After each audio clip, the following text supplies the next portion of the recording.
Hello and नमस्कार everyone, मैं doctor Megha Chaturvedi. आज एक्चुअली मैं आपको बताने आई हूँ कि आपका लिवर फेलियर हो रहा है या क्यों हो सकता है या किन कारणों से हो सकता है और क्या क्या रिस्क फैक्टर्स होते हैं, ताकि अगर इनमें से कोई भी रिस्क फैक्टर पे आप लाई कर रहे हैं तो आप पहले से ही सतर्क हो जाएं, ना ही फैटी लिवर बनने दें, ना ही फाइब्रोसिस होने दें और ना ही अपने लिवर को डैमेज होने दें। तो जो ये रिस्क फैक्टर्स हैं ये बेसिकली क्या दर्शाते हैं कि अगर इनमें से कोई भी कंडीशन में आप लाई कर रहे हैं या ऐसी कोई भी कंडीशन आपको चल रही है या हो रही है तो हो सकता है कि आपका लिवर फेल हो या डैमेज हो जाए, जिसमें नंबर 1 आता है हमारा हेपेटाइटिस बी।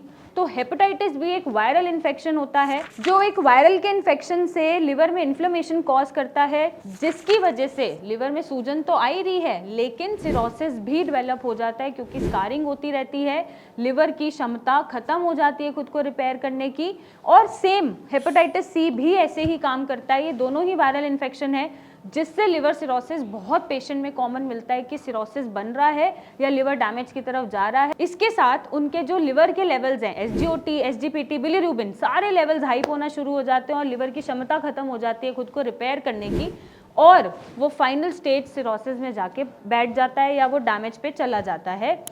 इन इन्फेक्शंस के बाद जो थर्ड मोस्ट कॉमन चीज़ हमें देखने को मिलती है वो मिलती है नैश या non alcoholic fatty liver disease.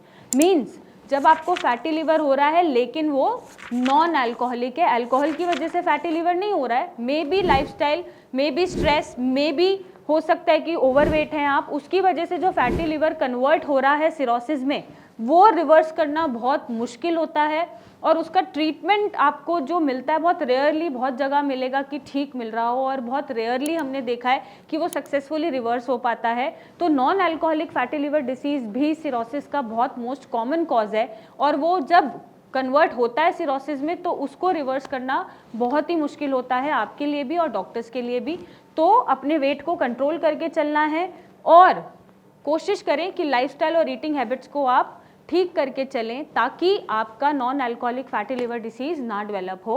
Next then obviously this is so common cause and so obvious cause जिसमें एक्सेसिव अल्कोहल इंटेक से अल्कोहलिक लिवर डिसीज होती है। पहले क्या बनेगा, अल्कोहलिक फैटी लिवर, और वो धीरे धीरे कन्वर्ट हो जाएगा आपका लिवर सिरोसिस में, जिसको हम अल्कोहलिक लिवर डिसीज बोलते हैं। इसमें अल्कोहल यूज से, एक्सेसिव अल्कोहल अब्यूज से या यूज से जब आपका लिवर डैमेज होना शुरू हो जाए, स्कारिंग होनी शुरू हो जाए और वो रिपेयर ना कर पाए और वो फाइनल डैमेज में पहुंच जाए, उसको हम बोलते हैं अल्कोहलिक लिवर डिसीज और आपका लिवर अल्कोहल की वजह से खत्म है। तो अगर आप अल्कोहल पे थोड़ा सा कंट्रोल भी कर लेंगे, रिड्यूस कर देंगे और एक्सेसिव इनटेक नहीं करेंगे तो भी आप अपने सिरोसिस को रोक सकते हैं या रिवर्स कर सकते हैं।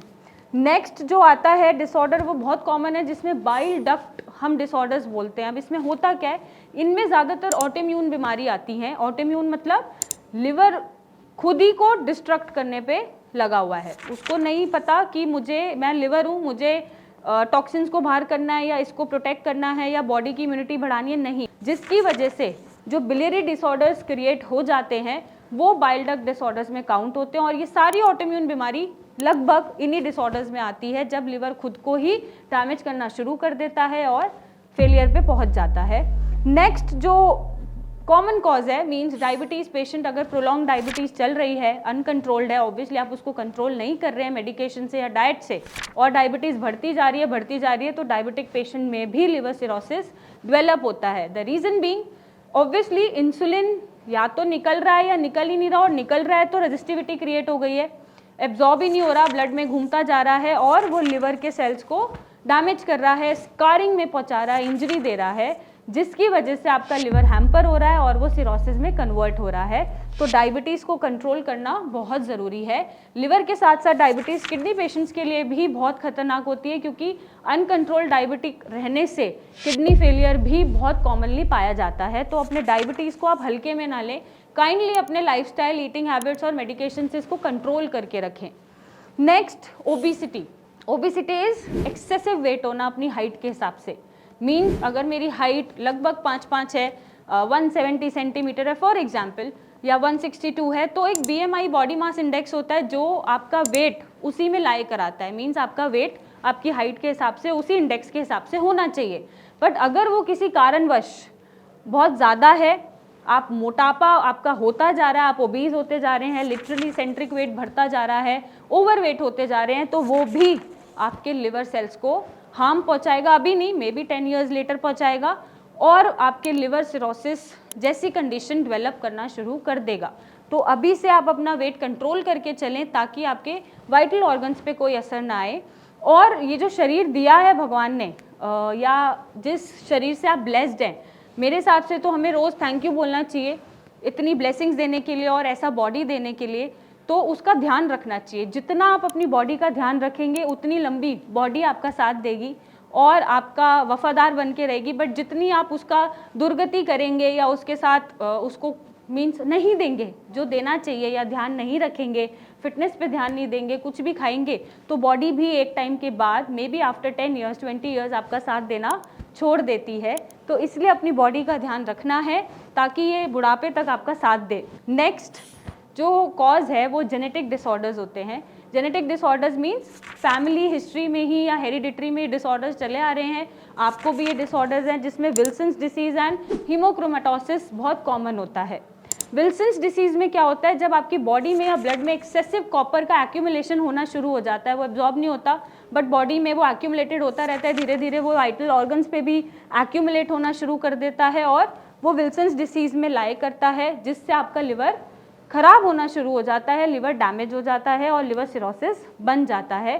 तो ऐसी कोई डिसीज़ है और आपको पहले से पता है तो उसको कैसे मैनेज करना है, क्या मैनेजमेंट देना है, क्या मेडिसिन लेनी है, उस पर प्लीज़ ध्यान दें ताकि आपका लिवर सिरोसिस में ना पहुँचे।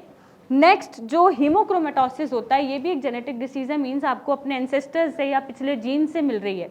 अब जब मिल रही है तो इसमें हो क्या रहा है, जब आपकी बॉडी में एक्सेसिव आयरन मिलता है, मींस एक्सेसिव आयरन प्रोडक्शन हो रही है जो धीरे धीरे आपके वाइटल ऑर्गन्स पे भी जाके लग रही है और वो डैमेज क्रिएट कर रही है ऑर्गन को, उसको हम हीमोक्रोमेटोसिस बोलते हैं।